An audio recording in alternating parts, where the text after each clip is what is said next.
Hello and welcome to the first ever Peninsula Sports Review. I'm Matt McHugh, and alongside me, Spencer Walling. Now Spencer, this was an exciting game to review between the Dons and the Knights, wasn't it? Oh man, was it ever. It was, what a game it was between two rivalries. The game was quite a test for both teams.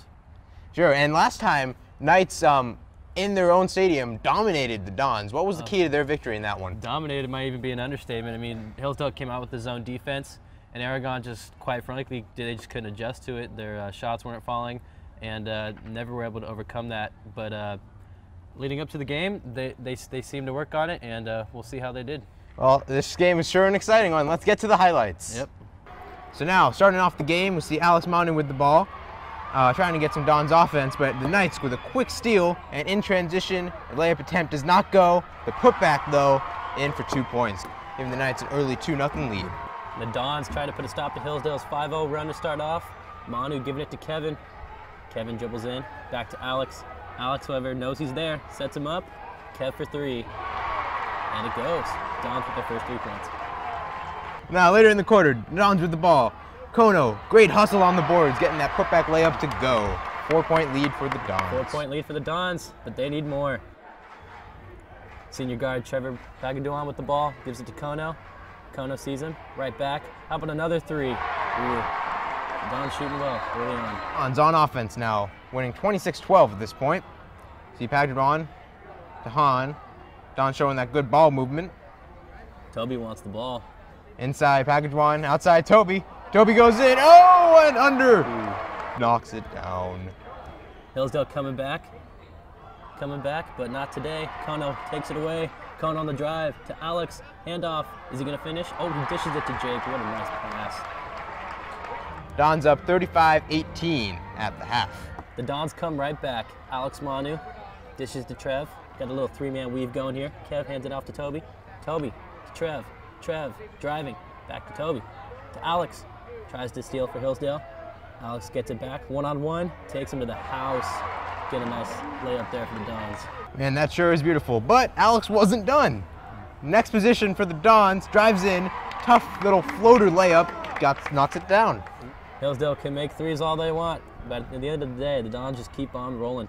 Toby dribbling it up, Toby driving, but Alex comes out of nowhere with this sweet, nifty putback. And that would just about seal the fate for the Knights in this one. Dons up huge in the fourth quarter. Some sign of hope, though, for the Knights. Isaiah Cozzolino, another massive block to finish out the game. Dons, final score, up on the Knights, 70-44. Big win for the Dons, wasn't it, Spencer? So let's see, what exactly did the Dons do well in this game to help them win? Well, first, star senior point guard Alex Manu really helped the Dons on offense tonight. With last game Hillsdale came out with the zone defense and Dons could not adjust well. Tonight they switched back to a man, and the Dons took advantage of that. Driving, dishing, finishing, it was all there for the Dons tonight. And we have an exclusive interview here with Dons senior stellar point guard Alex Manu. Our team came in kind of cocky, feeling we were undefeated, I think 3-0 or 4-0, and we came in thinking, all right, this is Hillsdale, we should just blow them out. So pride comes before the fall, and we lost. We lost badly. And when we came to the second game, everybody buckled down and we're like, all right, we got this. We can't come in like, all right, we're gonna beat you guys. We gotta come in humble and respect their game. And so that's what we did, and we ended up beating them by like 20-something. So this was the last regular season game in a really great season. To what do you owe your success? First, it was God. God really helped us. And from the coaches down, our team works really hard. And so we didn't have the talent we had last year, but this year we had a bond that we didn't have last year. And we just came together and we just played our hearts out for each other, and that's how we got pretty far in this season. So. And now that's all for us. For Matt McHugh. And I'm Spencer Walling. And we're signing off. Now we'll turn it over to Jimmy Lyon, who grabbed an interview with Guy Gava about a recent robotics competition.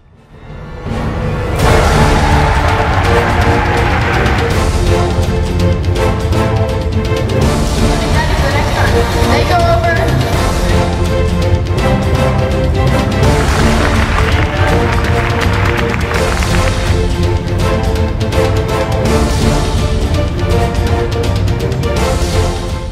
Hi, welcome back to the second half of Peninsula Sports Review. I'm James Lyon, and with me is Guy Gava. Guy, you are the director of your high school robotics outreach program, and with that you set up a competition for elementary and middle schoolers to build robots. Yeah, so it was the Peninsula Championships for this robotics competition, and I think it's a really cool way to get young students involved in robotics. What it entails is that the students must completely design and build robots made out of Legos by themselves, and they build the robots in order to complete different objectives.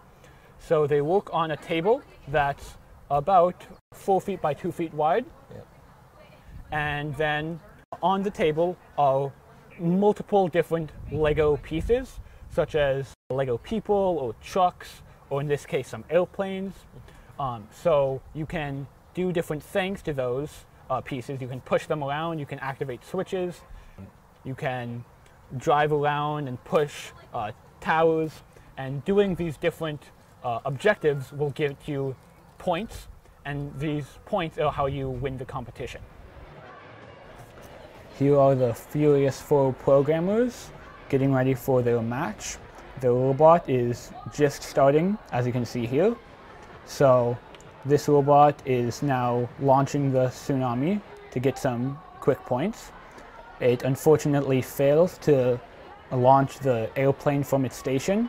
It had to use a claw to launch it, but it missed.